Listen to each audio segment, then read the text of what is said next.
Okay, so now let's jump into the global model of our residential building. So this is my 3D model here.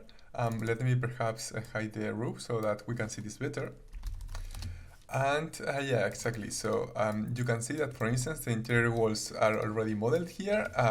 This model is supposed to be from the very beginning of the design phase, right? So it might be that you don't have that much detail here, and you might want to consider the interior walls as an allocation, right? As we did with the services in the Rhino example, just as a percentage, as an addition, right? Without explicitly modeling these items, but this is how it is in this model. There are other things, like for instance, the building stairs are not explicitly modeled here, but if you modeled like a surface, right, in the place where the stairs are supposed to be, you are considering this volume more or less. And another thing to consider when using these 3D models at such a very early design stage is when to use volumes and when to use surfaces. So basically, if the thickness of your elements is already fixed and it's not going to vary in the future, it's okay if you are using volumes. But if the thickness is not fixed, or even if the material is not decided yet, right, so that the different materials will lead to different thicknesses, I should encourage you to use surfaces instead of volumes, because you can just vary that parameters later on without modifying the actual Rhino 3D model.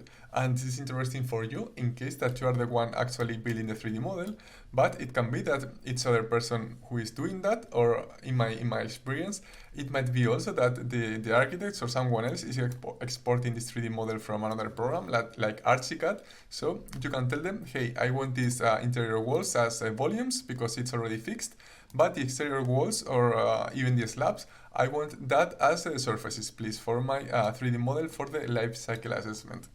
Okay, so that's basically the model.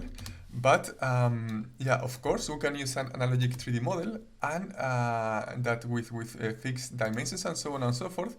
And what we can do is to reference it from Grasshopper. And by the way, when I'm referencing things from Grasshopper, I like to use either the ghosted or the wireframe mode, right? So that I can see better what I'm referencing. And in this case, for instance, of course, you can just reference plain geometry with containers.